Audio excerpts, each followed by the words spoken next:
It's time? It's time. It's time. It's time. It's time. Is it time? Hello there, this is Rock and Roll Revival. I am Christopher Nelson. And I am Aaliyah Sky. And today we are going to be doing a track-by-track review of Green Day's latest album, which came out, was it last November or so? October 2016. Revolution Radio. This is a very peculiar piece in Green Day's catalog because partially because of the climate in our culture when this album was released, I think has something to do with it. A lot of political stuff. But also, it just seems like an album that would be Green Day's last album. Like, it has a lot of songs that talk about Billie Joe's past and stuff, and it's almost like he's kind of thinking about it, and then because it's the end, and thinking about all those memories. There are certain traits throughout this album, certain lyrics, certain, I guess you could say, subtleties, that would suggest that this Green Day, at least for the short while, might be wrapping it up. And of course, we're not definitive on that, but as we dive into it, we'll give you our reasons why. Yeah. Now, I want to give a little bit of backstory about this album. So, before this, their last album was Uno Dos Tres, which was, even by some of the hardcore Green Day fans, was not their best work. I think most people might agree with that. It wasn't. I mean, my freshman year, I enjoyed them, but now, like, listening to them again, there may be a handful of songs I like, because they're just, to me, they're just too poppy, and it's not Green Day. Like, it's kind of going back to that, even though I like the album Warning, but it's going back to that era where Green Day was not that good, because it was getting too poppy. Exactly, it was getting a little too soft. Green Day has always been a little poppy, but they were switching from pop acceptable to pop the genre a little bit. You know, they did Warning, which was a failure. Then they did American Idiot, which everybody ate up, which was a great album. Then they did the 21st Century Breakdown, which is kind of similar in American Idiot, but I've always thought was a little bit more emo. Then they did the Uno Dos Tres, and, you know, we don't want to talk about that one. But when he announced that they were going to make another studio album, Billie Joe Armstrong went to Twitter and said, "My mission for 2016 to destroy the phrase pop punk forever." But Green Day's the kind of the people who... They're the epitome of pop punk. Yeah, they made that. They're the reason why we have pop punk now. They were like one of the first pop punk bands. I mean, if it wasn't for them, we would probably not have like Blink-182 or any of that. Now you're just making people feel bad they like Green Day. Because, like, I used to like Green Day, and now you said that, and now I feel bad for liking them because they made Blink-182 responsible. Like, you say that like Blink-182 is good. But Blink-182 is not that bad. They're very bad. Their singer is horrible. Travis is a good drummer, though. I don't really care. Okay, moving on. The main point is that, what exactly does Billie Joe mean? We can never really be too certain, but is he trying to blur the line between pop and punk? Is he trying to eliminate the style of genre, reinforce it, or is he trying to get the pop punk image away from Green Day? Personally, I would say that this album only reinforces the pop punk. I mean, as a general consensus, I think this album it's got a good dark sound to it, but I think that it's a little underwritten and overproduced. And we'll get into that as we go along. But it is one of their heavier albums, though. I would even say that. Like, heavier, yes, but not always a good thing to you. I'm not even sure that's always a good thing, but like, there's a lot of songs I would not call heavier. Maybe darker, but I don't know about heavier. I don't know, like, when you listen to like Say Goodbye or Troubled Times, I think those are like pretty heavy songs. Yeah, but then you listen to Somewhere Now and Still Breathing. True. And those are so much more mid-range. Anyway, so let's finally get into these tracks. So we're going to start with the intro track, Somewhere one. Now. It's number one, Somewhere Now. And so this starts off with a bit of an acoustic number of a single note. It's kind of slow, a little slow, even for Green Day standards, but not for the album standards. That's a point I want to make. And so... this song, in my opinion, is very mid-range, and it's a really good intro track, but in my opinion, when they sample the same song for the end track... Forever Now, yeah, that seems a little cheap. Well, they did, with Forever Now, they did something similar to Jesus of Suburbia, where it's like 3 songs in one. They did, and they have Somewhere Now Reprise. But it's not like they did Jesus of Suburbia, and then at the end of American Idiot, they played Jesus of Suburbia again. True, we had Homecoming, which was totally different. Yes, even though it's a similar concept of a long song that's structured differently. Somewhere Now has a good flow to it, and I personally really like the lyrics of the song, which is not something you're going to hear me say about a lot of the songs on this album. It's one of the few songs I actually do like the lyrics. I'm the opposite. Lyrics have always been a big thing for me. I mean, music, yeah, but lyrics too, about them being relatable and stuff. And I think there's a lot of lyrics, especially to me, I can relate to in this album. It sounds like in this song, he's trying to compare how much things have changed. And this is a theme that you're going to notice we're going to say a lot with this album. It seems that he has a theme that's been changing around a lot of the whole past. The whole album has a theme of reminiscing the past. And this song is a good introduction to that type of theme. I can't necessarily say that I really like the song as a whole. Because he goes all grown up and all medicated, like he's talking about, oh, now he's a grown up and like all this other stuff. I don't know if this is like when he says all medicated. I don't know if that's talking about when he freaked out on stage and actually went to rehab and stuff. That might have something to do with it, actually, now that I think about that. Yeah. Although I think the rehab was more of a PR stunt. I think that even if Billie Joe Armstrong wasn't on drugs, he probably would have done that anyways. I think that the way he acted at that concert was just more of his character. He's always been kind of an eccentric personality on stage. But say what you want about him, when he's on stage, he's not boring. Oh no, when you and I saw him twice. Yes, we did. The first time was the Uno Dos Tres store. I don't really count that one because we were up in the lawn and I wasn't even paying attention. The second time, I count that was a but concert. The second time we went this past August for the Rev Rad tour, and that was just friggin' amazing. Like I enjoyed that concert so much. Anyways, Somewhere Now is a pretty middle of the road type of song on the scale of this album. Anyways, we don't want to take up too much time getting sidetracked, so we're gonna go straight to the first single, which is the second track. It's called Bang Bang. This one I do like. This sounds like something that could be off, you were saying earlier, like off American Idiot. Like it has just that, I love that build up. I mean, I remember seeing this song live and just that build up, and then all of a sudden you just go fucking crazy. And like when it comes to comparison this one to the second one, Somewhere Now is a much slower track with an acoustic number, and even when it gets to the actual rock, it's much more mid-range sounding. But Bang Bang is much heavier. It's a quicker song. And it starts with a very it has a good build-up in the intro, where it's also the only song you can distinctly hear Mike's bass. Mike's bass was very poorly produced on this album, but Bang Bang has a very good bass intro with Trey Cool that slowly builds up. And in the background they play these news clips of the song's supposed to be about school shootings, so you hear all these news clips about shootings on the news that are being played in the background. When Billie Joe wrote this song, he put his mindset as like a school shooter, basically. Which, to be fair, unless you've actually done that, how the hell can you do that? How can he possibly pretend to imagine what they're going through? Because I highly doubt Billie Joe Armstrong is so troubled he wants to go shoot somebody. Especially not now that he's worth God knows how much money he's worth. Yeah. But this song is very heavy. It's got a quick punk beat to it. It's more reminiscent of the older Green Days. And in my opinion, this song is what I expected to hear from this type of album. Like when he said destroy the Fed, yeah, he said he wants to destroy. Song. This is the type of song I pictured it being. This is the song I wish more songs on the album sounded like this particular song. But they do not sound as much like this particular song, which leads me to the third track and the second single, and one of the more poppy numbers, the title track of the song, the title track of the album, Revolution Radio.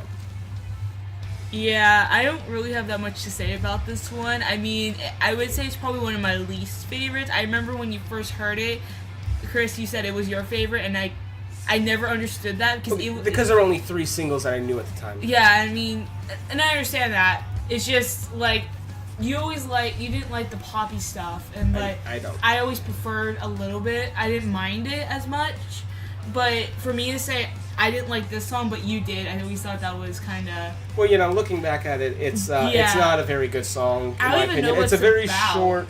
It's like a generic pop punk song. It's as middle as the road as you could possibly get. It's so meh of a song that, in my opinion, it's not even worth existing. I think it's very forgettable. It is kind of forgettable. It's that one track, like when I remember one time we were talking about the track list, and like I think that was one we always kind of forgot. Well, we can't really forget it because it's the title track. Even though it's the title track, I think Bang Bang would have been a better title track or something else. I think it was just maybe a mistake then to call the album Revolution Radio then if he really wants to keep that same song. But in other words, we're talking way too much about a song that really has very little to talk about. Yeah, I'd rather... It's got like 2 different note changes. It's got a very pretentious lead guitar intro. The whole song's a little overproduced, and a lot of songs on this album are overproduced. And speaking of overproduced, we're going to go into what is the best of the overproduced, but the most prime example of the most overproduced song on the whole album is Say Goodbye. Which is one of my personal favorites. I think it's just, I love that guitar. Well, I like the guitar riff too, and I really like the guitar riff. It has like a Nirvana tone to it. It's very grungy. It sounds out of the 90s. And I kind of like the lyrics too a little bit. The lyrics are okay. I think the lyrics are pretty good. But the thing is that there's way too many tracks in the background going on all the time. Because like during the intro, there's the continuous riff. Billie Joe Armstrong puts a lead riff over that. Then there's not only the drums, then there's a second shaker percussion instrument, and then clapping, and then Billie Joe Armstrong puts like a little backing ooh, like he does in almost every song. I think the ooh was too much, but see the clapping, I think that's what kind of makes the song. I kind of like that in my opinion, ruins the song. I don't want, when you cut off the instruments, I want to hear nothing but his vocals. I don't want to hear an extra clicking in the background. Or rather, we hear Mike's bass, which in this song is a prime example where it's very hard to hear his bass. A lot of songs in this album that feature his bass are it's mixed down. Green Day's never been the bass-driven type of band. This isn't fucking Primus. But at the same time... I disagree with that. No. Let me finish. I wasn't finished yet. Okay. Mike Dirnt has a very distinct bass sound to him. Now, of course, Green Day is all about Billie's guitar. It's a guitar-driven band. But the bass has a very distinct characteristic in Green Day because it has a bit of a pluck sound to it, and Mike Dirnt wrote one of the greatest bass riffs in rock and roll, in Longview. While Green Day is not a bass-driven band, it's supposed to play a part in it, and this album does not really contain a lot of bass guitar. It's all toned down, and when you can hear it, it sounds like Mike Dirnt doesn't even care. Well, yeah, which is another reason why we think that Green Day's not gonna... This is their last album, because we don't think Mike has... there's something going on. I'm under the suspicion that Mike didn't really want to do this album, and this was all, like, Billie's project. Yeah. Well, what I was going to say about disagreeing with you, I just think that, like, if you listen to albums like Dookie, Nimrod, even American Idiot, you can hear that bass. Just because you can hear the bass doesn't mean it's bass-driven. I said bass-driven. That means the bass is the forefront. Okay. Very few bands have that, period. Well, Primus was a good example. I don't know, I just remember there are so many memorable bass riffs from Green Day. I think it's just because I learned, like, one of my first bass songs was Holiday, and I remember learning that was pretty hard. And you don't think of that as, like, a bass-driven Well, that's because you were new learning the bass. If you try to...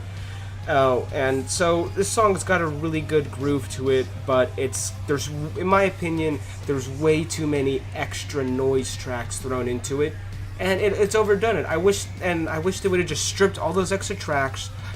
Green Day is a power trio. Guitar, drums, and bass. 3 people. I want to hear 3 tracks. I don't want to hear all this extra garbage noise. Even though people would disagree with you with that 4th member who I don't acknowledge him either. Unless you're like, you only need a 4th member as a touring member. You know, an extra person to play guitar on concert. You don't need it for the studio because you could record extra tracks.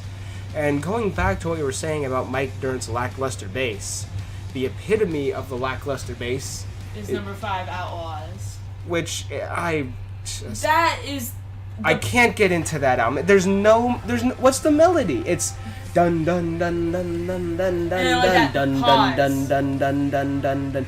There's no distinct melody about it. There's not really a riff. It's like I don't even really understand what they were trying to write. It's like Billie Joe Armstrong just strummed in a guitar, and Mike followed him, and they're like, all right, we'll just loop that, and I'll throw lyrics over it.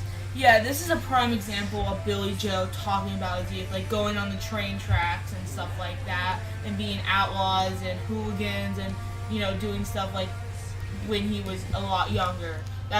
This is, I think, a really prime example of what we were talking about earlier about how this might be Green Day's last album because how he is just thinking about the past and all that and how all the good times he had. You know, Billie Joe Armstrong hyped this album to be like a political powerhouse, and he wanted to talk a lot about how it was going to be like a big political statement. But like half the songs are about himself. Well, the only political song I would say is "Troubled Times," and we'll talk about that when we get there. Yeah, we'll get to that moment. But Outlaws, to me, there's not much to say about it. No, I mean I do enjoy it once in a while because I guess just because I have some relatability, which is a big, thing I have with Green Day. Is this is a band I've been listening to my whole entire life, so it's very hard for me to kind of review Green Day in a way because I'm just like, crap, they're so relatable. But at the same time, this album, the more I listen to it, the more I'm like, this isn't as good as I once thought. For me, I find it easier to criticize things that I really like because I know more about it because I like it, so I dissect it better. And so I would take an album from a band that I know that I like the band but not the album. And sometimes you might get a little bit of a bias when you hear something new that you wanted to hear for a while. And when you really break it down, this album's not necessarily extreme. Speaking of new, track number 6. This one kind of threw me off guard, but I do enjoy this song. You disagree with me all the time about this. Bouncing Off the Wall. I really do enjoy this song because it sounds like Chubby Checkers, the twist, like, do the twist or the Beatles version or whatever version you want to think of. Like, it has like that 50s callback to me. That's when I listen to it, that's what I hear. And that's something I would never expect Green Day to do. But it's also cool. Not what I expected from the album that I was going to buy called Revolution Radio. I was like, the whole album to me, I know I'm just one customer, but I wanted the type of sound I was hoping to hear from Green Day. They didn't get on this album at all, and this song missed that mark entirely. It's very, yes, it does sound reminiscent of the 50s a little bit. It has a very poppy beat. And it's very upbeat, I would say. It is very upbeat, but I would probably like them more if it was released on a Foxborough Hot Tubs album, not a Green Day album. Yeah. And the thing is that I remember when he said, "I'm going to destroy the phrase pop punk," and none of the songs really capture that. This is definitely a pop punk. So that's the whole thing. When none of your songs capture that, anyways, this song is might be as far away as you can get from that. And so I guess I could simply say that this type of sound that, especially for this particular song, Bouncing Off the Wall, this very upbeat sound was not what I wanted to hear from a Green Day album. Of course, you're going to say, well, you're just one listener. Who are you to make that decision? Like, well, you're right. Of course, I can't go to the recording studio and tell Billie Joe Armstrong how I want him to produce his album. But as a fan and a critic, I can say what I like and what I don't like. And I don't like this song because it's too poppy and just too upbeat for me. It's not overproduced like the other ones. No. It's got a very minimal producing to it, which is a good aspect to it, but I do not like... I also don't think its track placing makes any sense because the ending is just static. It doesn't even fade. It's just a staticky noise. Especially when you go to right into the next song, which we're going to talk about. Which is a lot... I think it's like the only really slow song or the real emotional one in my Outlaws. eyes. Well, yeah, but I think Still Breathing still has, which was, their third single? Yeah, that was the third single. Yeah. Still Breathing is far better than Outlaws when it comes to slow numbers. And is also overproduced, like Say Goodbye, but is also way better than those songs. It flows better. The chorus is very heavy in Still Breathing. I like the vocal melody that he has in the chorus. Not as much in the verse, but I like his vocal melody then. And he carries the heaviness into the bridge. But the light guitar in the beginning is a little too the theme doesn't seem to match to me. So this is a good... It's like those Papa Roach songs you were showing me.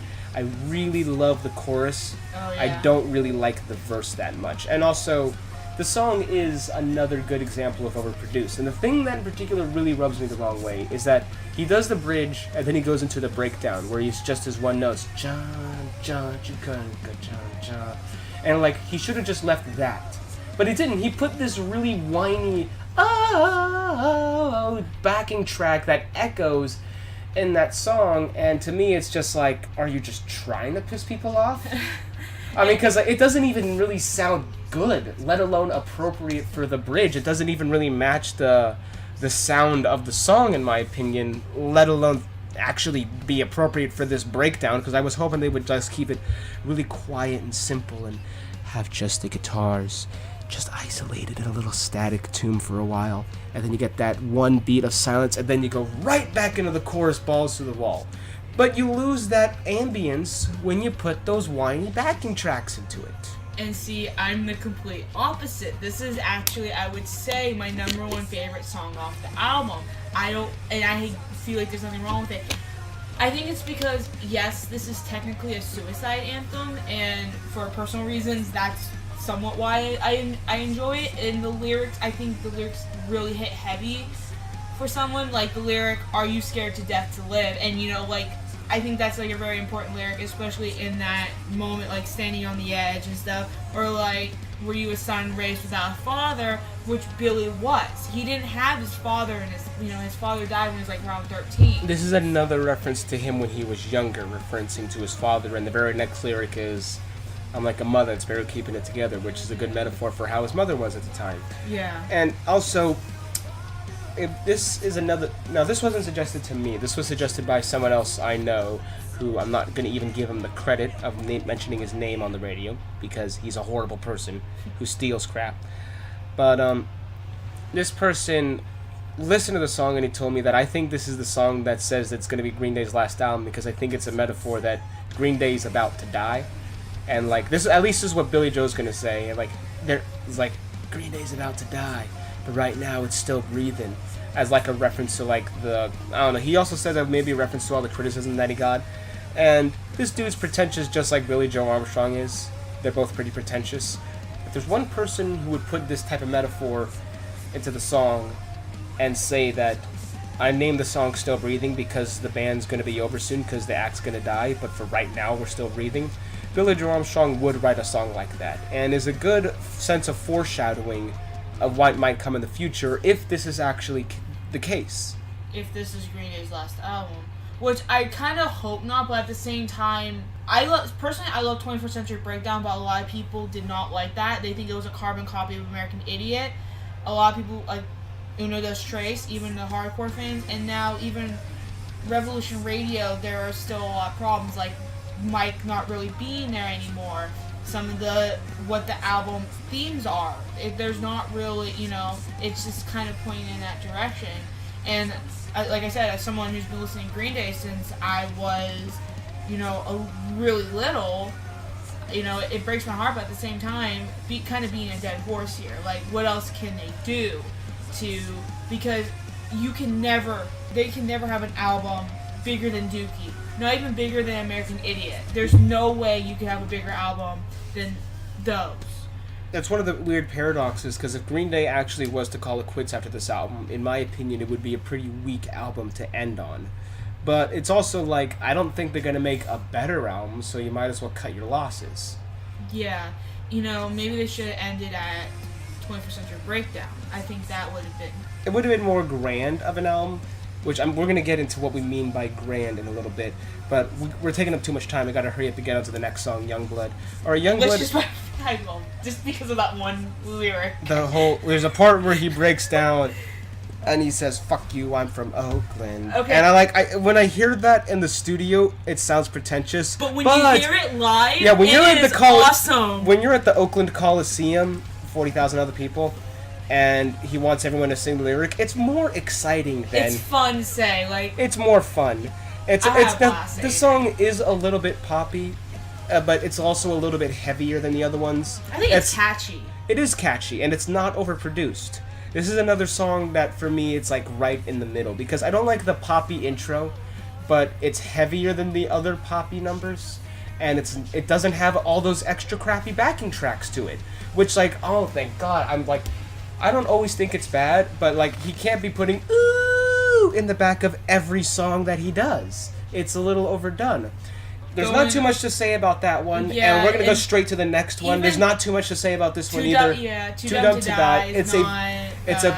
It's a very quick-paced, run-of-the-mill, very average. It's got a good groove to it. It's one that you can kind of bob your head to.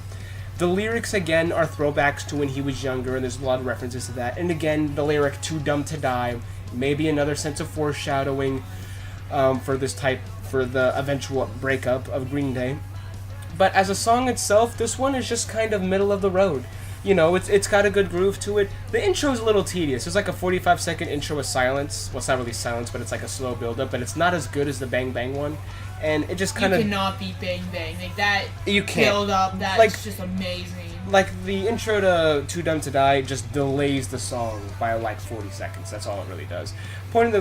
Case in point, it's a run-of-the-mill song. Let's move on to the big number. This is the one So, even though I said... Troubled Times is the name of the song. Even though I said Still Breathing was one of my favorites, this one is pretty damn close. So, Still Breathing and Troubled Times, I say, would be my two favorite ones.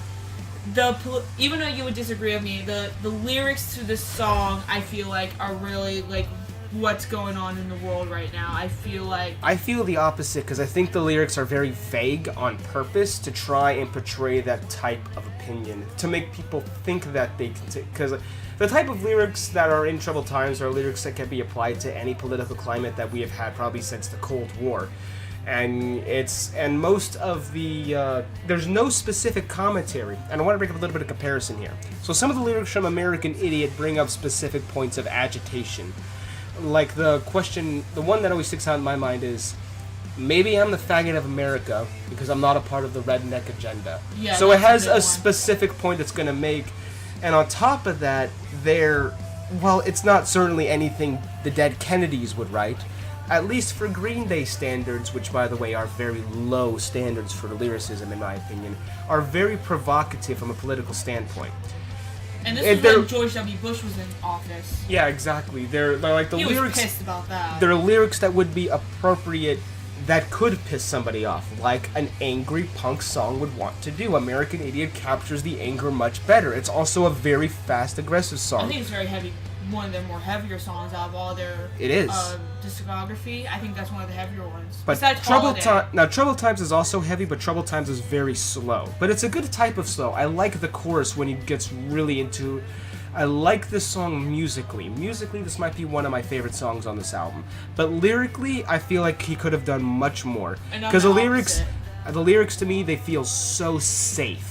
Like he didn't want to offend anybody. That's what the lyrics sound like to me. I think it's very heroic. That's why it's not supposed to be offending. Come on, I've written essays about politics that were more poetic than this song. I think that he put the same amount of effort that someone who procrastinated on a homework assignment would have put into. That's what the Troubled Time lyrics seem like to me. They seem like Billie Joe pulled him out of his ass to just sound interesting, which also is something I kind of feel about this whole album. This whole album, it seems so meh as a whole. It's a meh-sounding album in comparison to the rest of Green Day's work. It's not as soulful. So I feel like that they might have written this album out of a contractual obligation, not as an actual desire. But there is one more major song that we want to get into. We're just about to pass our threshold of maximum time allotted, so let's get this through quickly. So Forever Now. It's a very long song, longest song of the album, 6 minutes. It's technically a number of other songs broken down into smaller intervals that connect. Just like Jesus of Suburbia. And Homecoming. I actually really like the song because it's a fast, hooky punk song. I prefer Somewhere Now more, though. I think I don't like the fact that they sampled Somewhere Now in the ending of the song. It's a reprise. I mean, Sublime even did a reprise with What I Got. I mean, there's when I listen to Sublime, I skip that song because I'm not a big fan of the reprising on an album. You already recorded the song. Why are you putting it on the same album twice just to take up more space that could have been another song? Well, I mean, but the beginning of Forever Now is very quick and heavy, and it's got a good mid-range sound to it. And I think that might even be the closest thing to that Dookie or Insomniac sound that we might have gotten. Might be Forever Now, but I'm not 100% sure that might be the case because the lyrics again are a little pretentious, and it still has those whoa-oh-ohs, the O's and yeahs that they've been doing in the more recent years. This is almost like you know what, actually, I might say Forever Now might be that statement that Billie Joe made. This song, Forever Now, is the middle ground between the emo American Idiot 21st Century phase of Green Day and the 90s angsty punk phase of Green Day. Yeah. But speaking of extra and meaningless tracks, and this song should not be on this album, Ordinary World, which is an extra song to promote Billy Joe's movie by the same name. So this album has 12 tracks, but he only really wrote 11 for the album. Because the 12th song is a song that only exists just to promote a movie and has nothing to do with the rest of the album. This song is an acoustic number. The point is that he wrote one less song than he should have, and that's part of the reason why we think this is sort of a goodbye album. Because not because they wanted to make it great, but because they didn't want to do it, and they just kind of cranked it out automatically, and I felt like that this was a lazy, run-of-the-mill sounding album, and if it wasn't intended to come off that way, then I guess Billie Joe just has a bit of a disconnect between what he wants to make and what his audience might want to hear, which happens a lot in the audience, and it's his band, he can produce whatever he wants, but we don't have to like it. Yeah, I think that's like the big thing about this, you know, I bet that... Unfortunately, though, we are just about to run out of time. So, thank you for tuning in to this review of Revolution Radio on our show, Rock and Roll Revival. Aaliyah, do you have any closing thoughts you'd like to say? Nope, but I would just say this is somewhat a good album, but at the same time, it's just a middle ground album. It's better than Uno Dos Tres, but it would never be as good as like American Idiot and Dookie. The final word on Revolution Radio is that it is the best album since American Idiot. Yes. But given all the albums that have come out after American Idiot, that is not saying much at all. Anyways, I'm Christopher Nelson. And I'm Aaliyah Sky. And we'll see you next time.